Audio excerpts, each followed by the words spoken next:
نقشبندی مداحن خیر الانام جملہ سامعین کرام، السلام علیکم ورحمۃ اللہ تعالی وبرکاتہ۔ سلام کرنا سنت ہے، جواب دینا واجب۔ السلام علیکم ورحمۃ اللہ تعالی وبرکاتہ۔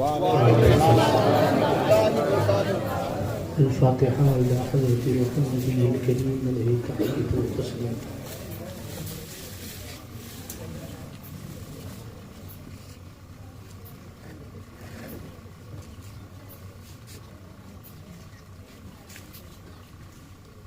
صلی اللہ تعالی علی خیر خلقہ ونور عرشہ وزینۃ فرشہ سیدنا و مولانا محمد وعلی آلہ واصحابہ اجمعین برحمتک یا ارحم الراحمین بحق لا الہ الا اللہ محمد رسول اللہ صلی اللہ تعالی علیہ وآلہ وسلم۔ الحمدللہ الحمدللہ منشئ الخلق من عدم ثم الصلاة على المختار في القدم ومن تذكر جيران بذي السلام ماذا اجتدم عن جرام مقلة بدمي مولاي صل وسلم دائما أبدا على حبيبك خير الخلق كلهم محمد سيد الكونين والثقلين والفريقين من عرم ومن عجم هو الحبيب الذي ترجى شفاعته لكل هول من الأهوال المقتحم ثم الرضا عن أبي بكر وعن عمر وعن علي وعن عثمان ذي الكرم والآل والصحابة ثم التابعين لهم أهل التقى والنقى والحلم والكرم يا ربي بالمصطفى بلغ مقاصدنا يا ربي بالمصطفى بلغ مقاصدنا یا ربی بالمصطفیٰ بلغ مقاصدنا واغفر لنا واغفر لنا واغفر لنا ما مضى یا واسع الکرم اما بعد فاعوذ باللہ من الشیطان الرجیم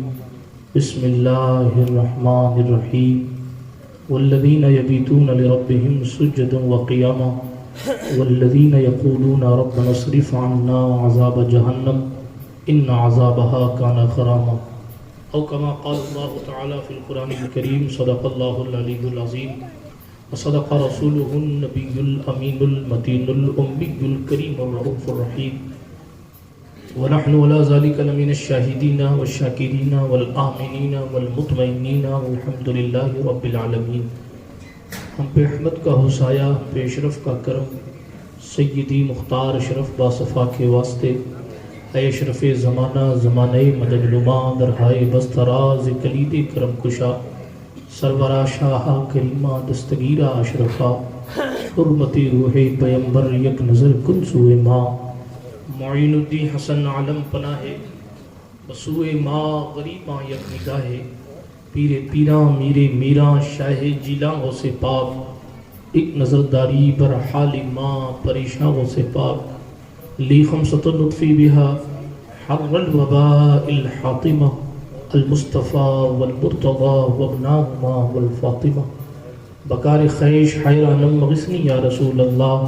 پریشانم پریشانم مغثنی یا رسول اللہ ندانم جست ماوائے ندارم جست مل جائے توی خود ساز و سامانم مغثنی یا رسول اللہ شاہ بیکس نوازی کن طبیبہ چارہ سازی کن مریض درد عصیانم مغثنی یا رسول اللہ رضایت سائل بے پر توی سلطان لا تنہر شاہ بہر عزی خانم اغثنی یا رسول اللہ صلی اللہ تعالی علیہ وعلی آلہ وصحبہ وسلم۔ الہی خیر گردانی بحق مصطفیٰ و مرتضی و شاہ جیلانی و شاہ سمنانی۔ آئیے اس بابرکت محفل عرس سراپا قدس میں کچھ کہنے سننے سے قبل اپنے اسلاف کے طریقے کے مطابق اپنی سستی کو دور کرنے کے لیے، اپنے عشق رسالت کو بڑھانے کے لیے، اپنے دل کو اور روشن کرنے کے لیے بآواز بلند درود پاک کا نذرانہ پیش فرمائیں۔ پڑھیں اللہم صلی علی سیدنا مولانا محمد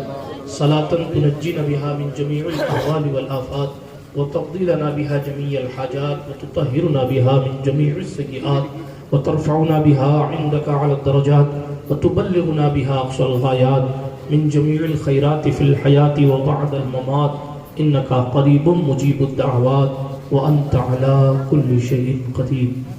اللہ سبحانہ و تعالیٰ کا کروڑوں احسان ہے کہ اس نے ہمیں اور آپ کو اس محفل میں بیٹھنے کی سعادت بخشی ہے اور اس دربار میں حاضری ہمارے اور آپ کے نصیب میں لکھی ہے۔ مجھ سے قبل آپ ایک بہترین خطاب اولیاء اللہ کی زندگی پر تصوف میں ڈوبا ہوا سماعت فرما رہے تھے۔ ظاہر ہے کہ اس وقت لمبی چوڑی تقریر کرنے کا ماحول نہیں ہے۔ ابھی آپ کے سامنے دو نوجوانوں نے اپنے سر پر اپنے اسلاف کے طریقے کے مطابق حفظ کی دستار بندھوائی ہے، یعنی اللہ کا کلام انہوں نے اپنے سینے میں اتارنے کی کوششیں کر کے مکمل طور پر اللہ رب العزت کے قرآن کو یاد کرنے کی سعادت حاصل کی ہے۔ بڑی مبارکبادی کے مستحق ہیں مدرسہ حمید العلوم کے تمام کارکنان اور مدرسین معاونین، خصوصیت کے ساتھ صوفی باصفا حافظ محمد رفیق اتاری صاحب قبلہ، جن کی محنتوں مشقتوں سے یہ خوبصورت منظر ہماری اور آپ کی نگاہوں کے سامنے ہے۔ ظاہر ہے کہ ابھی ان کی سند دینا بھی باقی ہے اور ان کے اہل و عیال کا ان کا استقبال کرنا بھی باقی ہے، اس لیے میں زیادہ دیر تک حائل نہیں رہنا چاہتا۔ کچھ خاص باتیں آپ کی سماعتوں کی دہلیز پر رکھ کر اپنی گفتگو کو ختم کرتا ہوں۔ اللہ رب العزت جل مجدہ الکریم کے اولیاء کئی قسم کے ہوتے ہیں۔ ولی کون ہوتا ہے؟ بہت سے اماموں نے، بہت سے پڑھے لکھے لوگوں نے اپنے اپنے انداز میں ولی کی ڈیفینیشن کی۔ آسان سی تعریف یہ بتائی جاتی ہے کہ جس کو دیکھنے سے خدا کی یاد تازہ ہو جاتی ہو وہ ولی ہوتا ہے۔ اللہ رب العزت جل مجدہ الکریم کو راضی کرنے کے لیے جو بندہ صبح و شام محنتیں کرتا ہو وہ اللہ والا ہوتا ہے۔ قرآن مقدس میں ایک جگہ ارشاد فرمایا جہاں الا ان اولیاء اللہ لا خوف علیہم ولا هم یحزنون کہا، وہی کہا الذین آمنوا وکانوا یتقون۔ ولیوں کی تعریف یہ ہے کہ وہ ایمان بھی رکھتے ہیں اور ایمان کے ساتھ تقوی اور پرہیزگاری بھی رکھتے ہیں۔ پتہ چل گیا کہ ولی کسی بھی سلسلے کا ہو، اس کا انداز زندگی کوئی بھی ہو، اس کی زندگی کسی بھی انداز سے گزرتی ہو، وہ کسی بھی سلسلے کا فیضان اپنے پاس رکھتا ہو، وہ کسی بھی سمندر سے جام ولایت پیتا ہو، لیکن جناب ایک چیز ہر ولی میں مشترک ہوگی اور وہ چیز ہے تقوی، وہ چیز ہے پرہیزگاری۔ بندہ کہیں کا بھی ہو، اس ملک کا ہو یا کسی اور ملک کا ہو،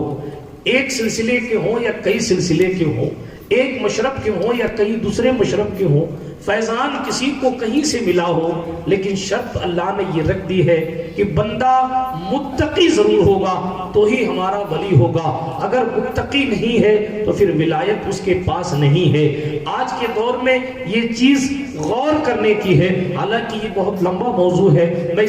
اس تفصیل میں نہیں جاتا، لیکن اشارہ کر کے گزرنا چاہتا ہوں۔ آج حالات یہ ہیں کہ ہم نے ولایت کا معیار تقوی ہٹا دیا ہے۔ اب لوگ سمجھتے ہیں جس کی زلفیں جتنی لمبی ہیں وہ اتنا بڑا اللہ والا ہے۔ اب لوگ یہ سمجھتے ہیں جس کا امامہ جتنا ٹائٹ ہے وہ اتنا بڑا اللہ والا ہے۔ اب لوگ یہ سمجھتے ہیں جس کا جبہ جتنا خوبصورت ہے وہ اتنا بڑا اللہ والا ہے۔ بلکہ کئی کئی جگہوں پر تو لوگ ایک قدم اور آگے بڑھ گئے اور یہ کہنے پر آمادہ ہو گئے کہ جس کی چلت کی کس جتنی زیادہ لمبی ہے وہ اتنا بڑا اللہ والا ہے۔ مگر آؤ قرآن مقدس سے پوچھیں کہ اے قرآن تو بتا کہ تیرے نزدیک کون ولی ہے، تو قرآن کہے گا ایمان بھی ہو اور تقوی بھی ہو تو مصطفیٰ اسے قبول کرتے ہیں، اور جب مصطفیٰ قبول کرتے ہیں تب اللہ رب العزت اسے اپنے دربار کرم سے ولایت کا مقام عطا فرماتا ہے۔ برادران ملت اسلامیہ، یہی وجہ ہے کہ اسلام نے جو قانون بنایا اس میں یہ کہیں نہیں لکھا جو ولی ہوگا وہ انتہائی دھلے ہوئے کپڑے پہنے گا،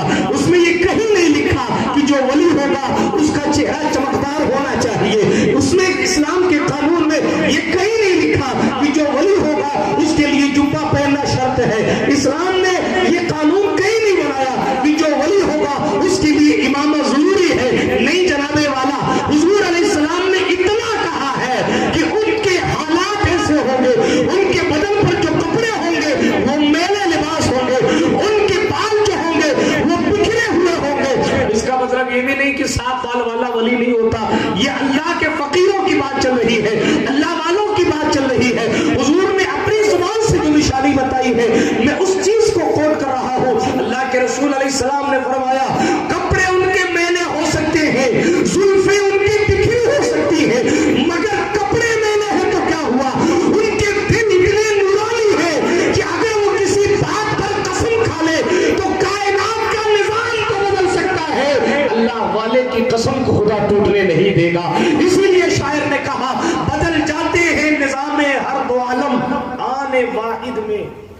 بدل جاتے ہیں نظام ہر دو عالم، آنے واحد میں اگر ضد پہ آ جائے